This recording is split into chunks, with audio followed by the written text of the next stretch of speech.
Hello everyone, my name is Clare Bevan and you're welcome to the World Poetry Cafe, the Adults Tent. And I'm going to begin with probably one of the things that I like talking about the most, which is the birds in our garden. And this is a beginning that's going to start with poems and end up with poets, plus a poet jumping up in the middle as well. So this is called Poems Are Like Birds. Poems are like birds, set free from the dreamy cages of the mind to flap and wheel across imaginary skies. Some will soar high above the reader's head, their misty wings as faint and fleeting as a half-heard name and as puzzling. Some will swoop low with savage cries, leaving the listener startled and scarred by their metal talons. Some will perch on the shoulders of children and squawk nonsense verses that please and tease and echo down the long tunnel of years. And one, the rarest and the best, will fluff out its homely plumage like the emperor's nightingale and sing a song so clear, so entirely magical, that it touches your soul with the feather of truth. I hope you come across some poems like that one. Now, when I first got started on writing poems, mainly for me, I love doing ballads, and so I'm going to read you a couple of ballads. I haven't got many props this time, but I do have this, which will come in at the end. The Soldier's Love Song. I'll give you my life and my glory to share. If you bring me a dowry, a soldier can wear. I drew a white plume from the wing of a dove to wear in his cap as a symbol of love. He flung down my feather in rage and despair. Now, bring me a dowry a soldier can wear. I sewed a green shirt with a fine woolen thread to soften his nights far away from my bed. I'll trade your fine wool for a shirt made of hair. Now bring me a dowry a soldier can wear. I brought him a charm newly forged from the flame to feel at his throat when he murmured my name. He said, "These are fetters my flesh cannot bear. Now bring me a dowry a soldier can wear." I chose a red bloom, as fierce as desire, to blaze at his heart with its petals of fire. And he laughed and he kissed me as drums drilled the air. Now this is a dowry a soldier can wear. He took up my poppy and wore it with pride, then left to lie down with a cold foreign bride. He's not coming home, is he? But I like reading that one. And the next one is a bit more mystical, and it's called the Silkie. Now, if you haven't heard of these mythical creatures, the Silkie was a woman who could become a seal or a woman. And occasionally these Silkies would come to shore, particularly if they were very fond, probably, of a fisherman. So this is called the Silkie. Why do you watch the great grey sea? And why do you turn your face from me? I found my love on the stony shore. Her hair was as soft as the silk she wore. Her eyes were as deep as the coral caves. Her song was as wild as the moonlit waves. Her hands were as cold as the swirling water. And she gave me a single silver daughter. I lost my love on the morning tide when I let her go, my Silkie bride, and I watched her take my child from me, and I saw them skim, untamed and free, while I was left on the stony shore to hear them sing, no more, no more. That's why I watch the great grey sea and wait in case they call to me. Again, maybe it's never going to happen. Now, sometimes life gives you a swing, doesn't it? And you go up, you come down. I had just got some of these poems published and a novel for children when there was a turning which none of us expected. And so this poem is called The Thomas Hardy Moment. And if you've read any of Thomas Hardy or seen films of them on the television or at the pictures, you'll know that stuff goes wrong all the time. Everything is looking good, and then there's a twist. So this is called The Thomas Hardy Moment. Oh, the Thomas Hardy moment is the twist of fortune that leaves a bride beside the altar, slides a note beneath the mat. It's the joke that sets the future spinning wildly on its rim.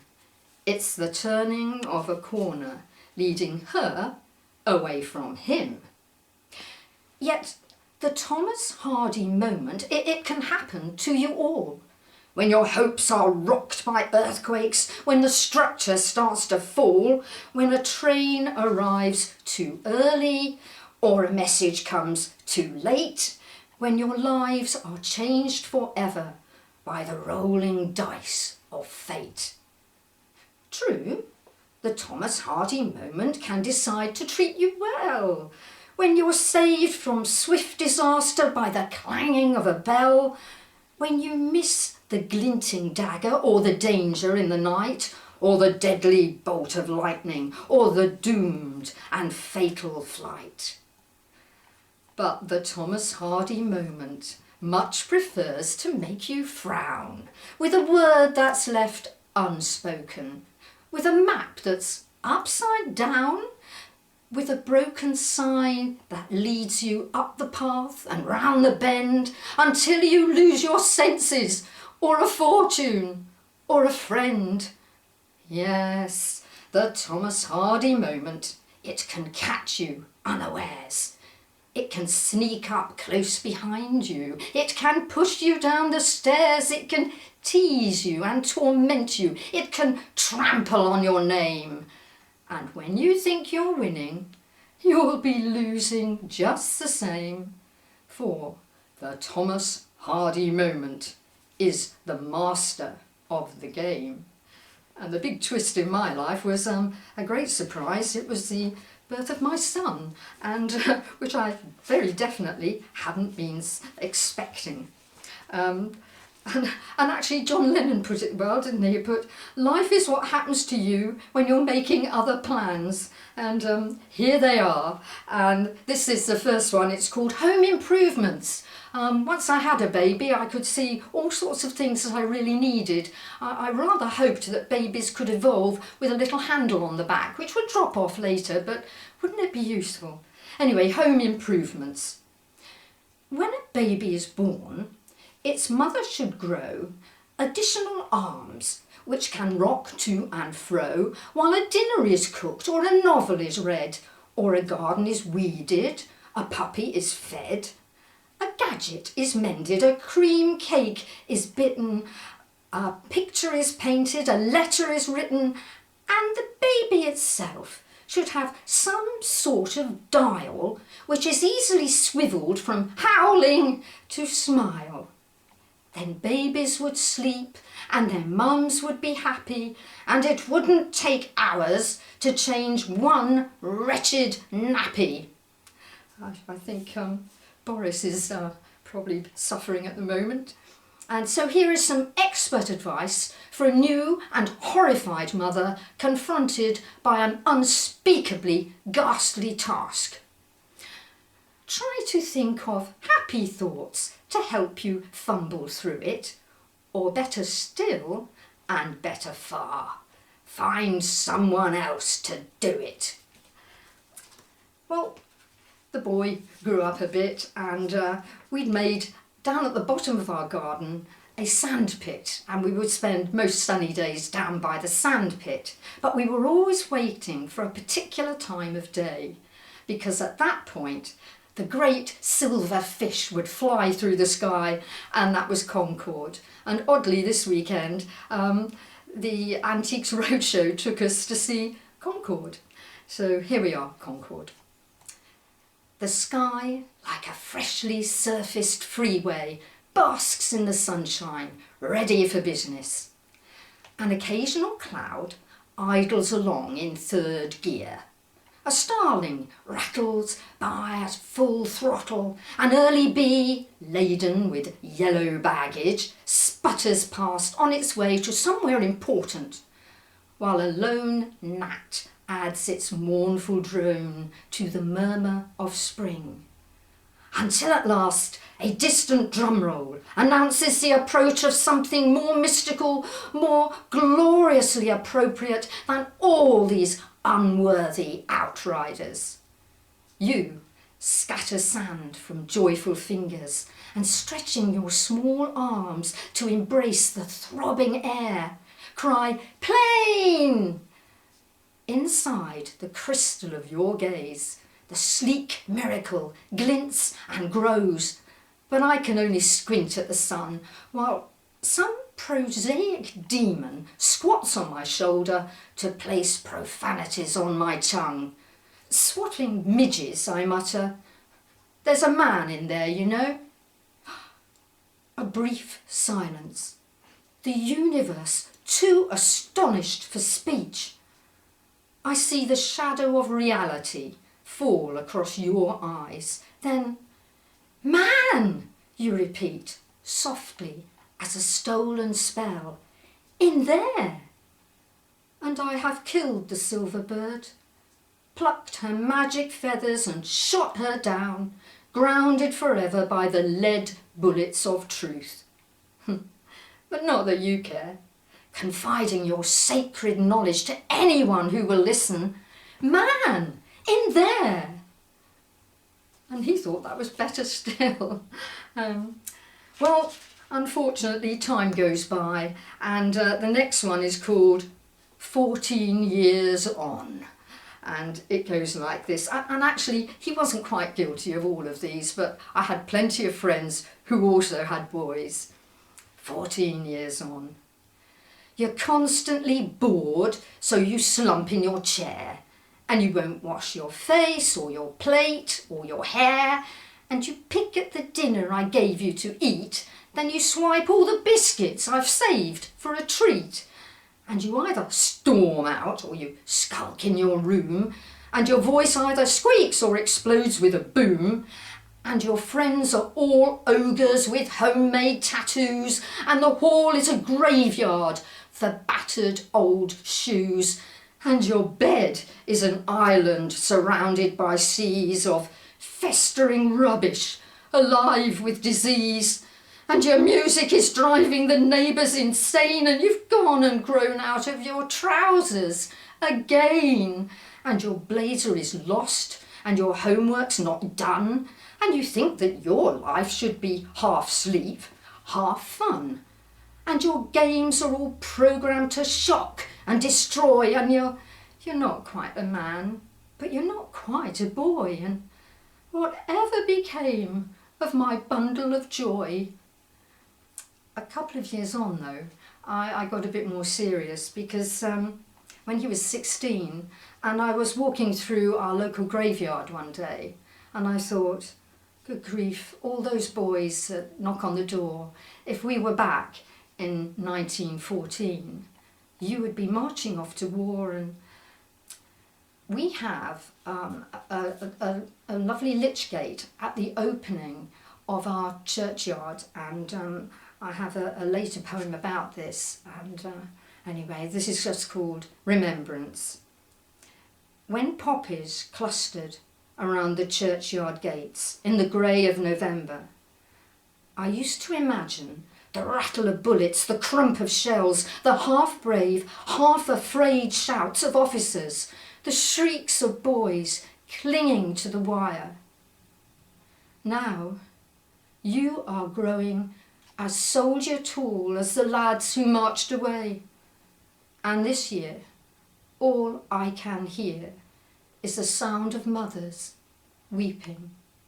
And it means quite a lot to everybody in our village, because at the time it would have been very, very small, surrounded by odd farms and nurseries and one high street and very few houses.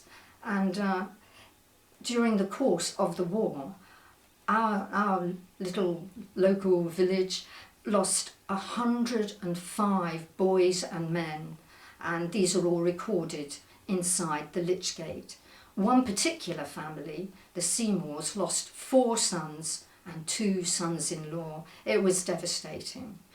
But I'm taking you to a different place altogether. When I was a little girl, I lived in a village called Kintbury, and from there I did know about farmyards and the smells of farmyards and horses and cows and pigs and all the sounds of the place, all alive.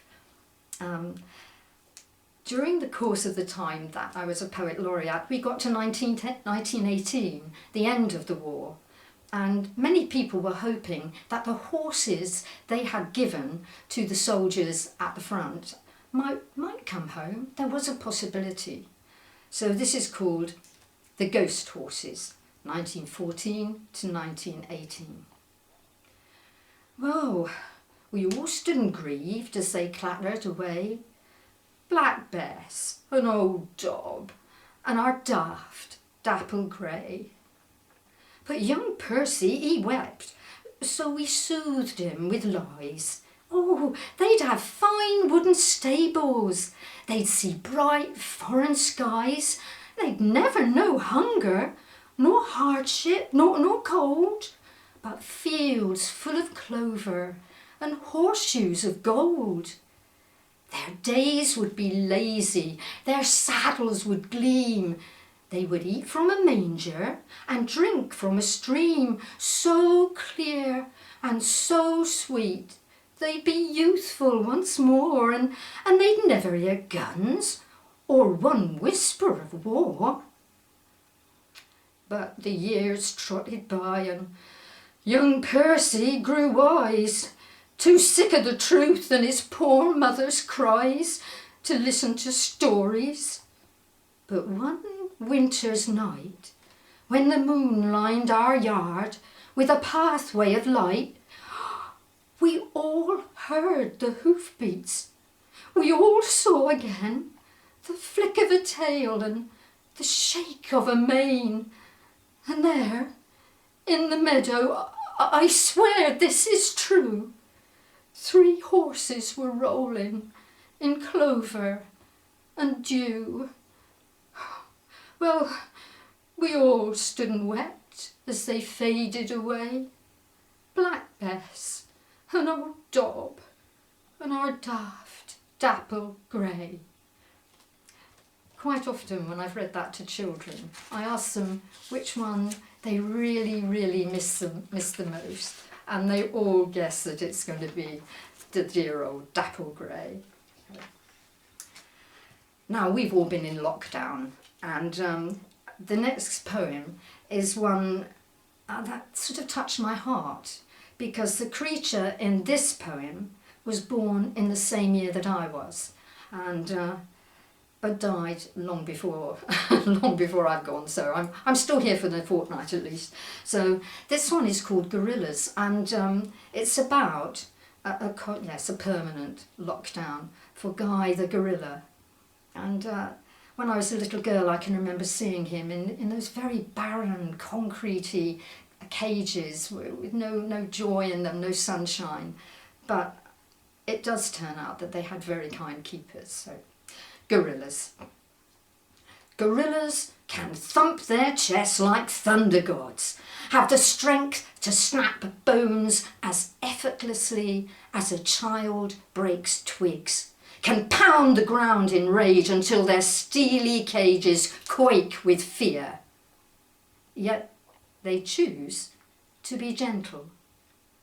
Guy, the pride of London Zoo, would snatch sparrows from the air and cradle them in his huge hands like King Kong and the maiden before he set them free to circle his silver head. And I remember how we watched, breath harsh with horror, as a small boy plunged from a concrete wall into a den of gorillas. Women wailed, while the mighty chief, the great avenger, drove back his tribe, loomed over the limp body with a warning snarl. Then he lifted his leathery fists and brought them down to stroke the damp forehead as tenderly as an anxious father until help arrived. Gorillas gaze at us with the puzzled eyes of giants and choose to be gentle. I don't know why. And that second bit was also a true tale. A little boy had actually crashed down onto a concrete floor, but the male gorilla, the big leader, he exactly did that. He cared for the little boy and made sure that everybody was well back until help came. Right, something more cheerful. I love springtime, and we're still just about in it. May will do, won't it? So this is called The Tramp, and I love walking. And so this is about an early spring day, and it was actually written in March. And it's called The Tramp. In this case, probably a true gentleman of the road. One drab March day, when clouds sagged like dishcloths from a grime-grey sky, I trudged up the slope with my load of dreary lists. For a moment, I stopped to stretch and sigh, when over the rise stepped a picture book tramp in his colourless coat and his colourless trousers crumpled at the knees, and I saw how his beard hung like a scribble, how his torn sack dragged mysteries, while his chest bulged oddly above a belt of knotted string. But before I could hurry past him, a paintbrush of sunlight struck his face, tinted his blue eyes, and gilded the creases of his wind-burned skin with a spray of freckles. Now, the old man nodded, winked, unpinned the neck of his suddenly green shirt, and as deftly as a stage magician unleashed his crumpled layers of newspaper.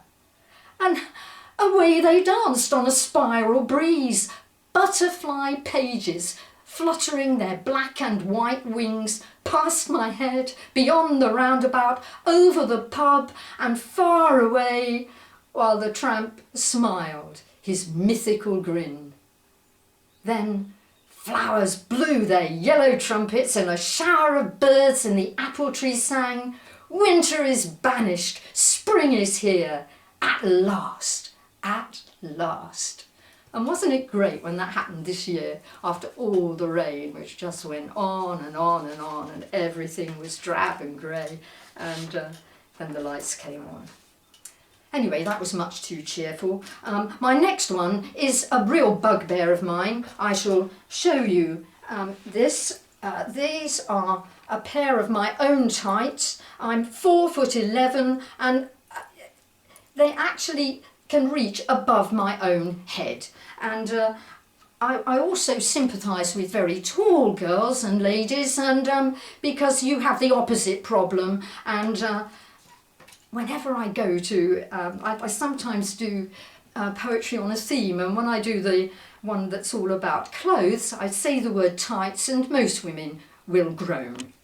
It's his tights. If only my tights made an effort to fit, not strangle my waist and then dangle a bit from my heels and my toes or between my trapped thighs, so I waddle around with bent knees and crossed eyes, plus wrinkly ankles which do not attract admirers or compliments. And then there's the fact I wriggled and wrestled to lug the things on till my trust in the promise of comfort has gone, so my legs start to sag while my calf muscle locks and... excuse me, I'm off to buy sackfuls of socks. I hope some of you out there understand exactly what I mean. Then you are so lucky. Now, I mentioned at the beginning that I'm rather fond of birds, so I'm sort of ending up with yes, something to do with the birds. And just before I sat down for us to record this, I looked out of the window. Now, we have a very peculiar object in the garden, which is a wonderful Indian. He's gone very rusty, and he's got sort of rusty feathers in his headdress and a big, big smile and large eyes. And I looked out of the window and a blue tit flew into his mouth. We seem to have an Indian who has swallowed some baby bluebirds, so we're looking forward for them coming out. So this is called Strictly for the Birds, and actually I've mentioned probably as many hobbies as I possibly can. I'm sure some of them will have something for you. So, Strictly for the Birds. My clothes are softly muted for those heron haunts at dawn. I'm busy counting birds' nests while the rest of you just yawn. Some people live for fancy foods created in the kitchen, or pruning trees, or hiving bees. But as for me, I'm twitching. I wriggle through the bushes for a glimpse of something rare, a lesser spotted what's-it, all the way from who knows where. Some people live for noise and speed. They're driving, or they're hitching, or growing leaks, or climbing peaks. But as for me, I'm twitching. I dream of patterned plumage flapping brightly round my bed, a parrot in the greenhouse, a flamingo on the shed. Some people live for TV soaps, for tuning in and switching, or rowing boats or milking goats. But as for me, I'm twitching. I long to spot a spoonbill or a hummingbird in flight, to catch the plaintive crooning of a lovebird late at night. Some people live for arts and crafts, embroidery and stitching, or painting views or singing blues. But as for me, I'm twitching. One day I'll find a feather from a country wild and far. I'll paste it in my notebook and become a bird world star. Some people live for sports and games, for putting and for pitching, or scoring goals or aiming bowls. But as for me, I'm twitching. So, I hope I got your hobby in there. I'm coming up to the end, and I think I've got 2 to go. So this one, what all poets want. You want a poem to jump into your head, but sometimes when it does, it's at the wrong time. It's at midnight or something, and you have to grope about and find a pen, and then if you don't write it down, you will lose it. And this is a very quick one. It has to be quick, because you've got to get the idea down as fast as you possibly can. And so it's called The Weary Poet's Lament. One early morning, tucked in bed, a poem sneaked inside my head. I tried to sleep, but rhythms led my mind in mazes as I shed the duvet. Then, while cats were fed, I washed and dressed in haste. I sped to seize a notebook, catch the thread of truth and beauty, snapped my lead, so grabbed my laptop, typed instead. I searched for words which cruelly fled. I worked for hours, my eyes glowed red, my fingers tapped until they bled. I sagged, I flagged, I felt half dead. I printed, paused, at last I said, "It's finished, perfect, checked and read." I staggered back to bath and bed, then woke at dawn, awash with dread, as poems sneaked inside my head. And it finishes with, "A pitiful whimper is heard as the desperate poet searches for a scrap of paper." And finally, we've all heard a great deal about care homes, and this one, I have to tell you, is ever so successful. There have been no victims at all. Everyone is delightfully happy because it is the Old Poets' Rest Home. And it starts like this, in the most perfect way. So, the Old Poets' Rest Home. "Is anybody there? Ah, welcome, welcome. Step this way, but please tread softly. There are dreams all over the place, and some of our residents are having a quiet think. Oh, don't mind the mumbling in our bat black sunroom.